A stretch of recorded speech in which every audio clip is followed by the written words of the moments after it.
Hi, నేను doctor Sarayu Reddy అండి, consultant physician, మెడికవా hospitals, Kurnool. ఇవాళ మనం హీట్ స్ట్రోక్ గురించి తెలుసుకుందాం. హీట్ స్ట్రోక్ దాన్ని సన్ స్ట్రోక్ అని కూడా అంటాము.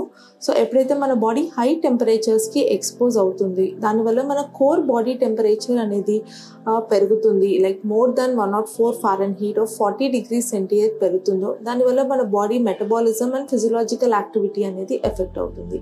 ఈ ఫినామినాని మనం హీట్ స్ట్రోక్ అంటాం. సో హీట్ స్ట్రోక్ ఎవరిలో ఎక్కువ వస్తుంది?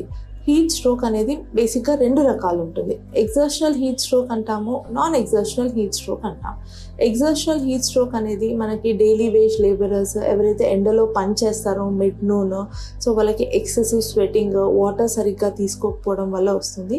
దాన్ని ఎగ్జర్షనల్ హీట్ స్ట్రోక్ అంటాం. నాన్ ఎగ్జర్షనల్ హీట్ స్ట్రోక్, చాలామంది మేము ఇంట్లోనే ఉంటాము, మళ్ళీ మాకు వడదెబ్బ తగిలింది అంటారు. సో దాన్ని మనం నాన్ ఎగ్జర్షనల్ హీట్ స్ట్రోక్ అంటాం. ఎప్పుడైతే మనం ప్రాపర్ వెంటిలేషన్ లేని క్లోజ్ రూమ్స్లో ఉంటామో, ప్రాపర్ హీట్ సర్క్యులేషన్ ఉండదో, అది మనం నాన్ ఎగ్జర్షనల్ ఉంటాం. ఇది కామన్గా మనం ఓల్డ్ ఏజ్ గ్రూప్లో, చిన్నపిల్లల్లో, క్లోజ్డ్ స్మాల్ హౌసెస్లో చూస్తాము. సో సిమ్టమ్స్ ఆఫ్ హీట్ స్ట్రోక్కి వద్దాం. సో ఎప్పుడైనా ప్రజెంటేషన్ మనకి direct heat stroke severe form లాగా ఉండదు. సో ఎర్లీగా ఏంటంటే ఫస్ట్ వచ్చే సిమ్టమ్స్ని మనం హీట్ ఎగ్జాస్షన్ అంటాం. లైక్ ఎక్సెసివ్ స్వెట్టింగ్ రావడము, బాగా దప్పిక అనిపించడము, హెడ్ డిజీనెస్ లాగా అనిపించడము, పెయిన్ కడుపులో నొప్పిలాగా, ఇలాంటి ఫీచర్స్ని హీట్ ఎగ్జాస్షన్ అంటాం. సో ఇవి ఉన్నప్పుడు మనం ప్రాపర్ కేర్ తీసుకోవడం వల్ల నెక్స్ట్ లెవెల్కి మనం వెళ్ళకుండా ఆగలుగుతాం. ఇన్ కేస్ మనం ఈ సిమ్టమ్స్ని నెగ్లెక్ట్ చేసాము అనుకోండి, so next level heat stroke లాగా వెళ్తుంది. సో బాడీ టెంపరేచర్ అనేది చాలా రేజ్ అవుతుంది, మెటబాలిజం ఎఫెక్ట్ అవుతుంది, దానివల్ల స్వెటింగ్ ఉండదు, హెడేక్ ఉంటుంది, సో బీపీ పడిపోవడము, కోయాగులేషన్ డిసార్డర్స్ లాంటి మల్టిపుల్ ఎఫెక్ట్స్ అనేవి ఉంటాయి. సో ఎర్లీగా ఐడెంటిఫై చేయడం వల్ల కూడా మనం నెక్స్ట్ ఫర్దర్ కాంప్లికేషన్స్ అనేది ప్రివెంట్ చేయడానికి అవుతుంది. నెక్స్ట్ వచ్చేసి మనం ఇలాంటి సిచ్యువేషన్స్ని అవాయిడ్ చేయాలంటే ఏం చేయాలి? సో ఇనీషియలీ సమ్మర్ సీజన్స్ ఇప్పుడు మనకున్న హై టెంపరేచర్స్కి first and foremost as much as possible ventilated room ఇళ్లలో ఉండడం మేలు.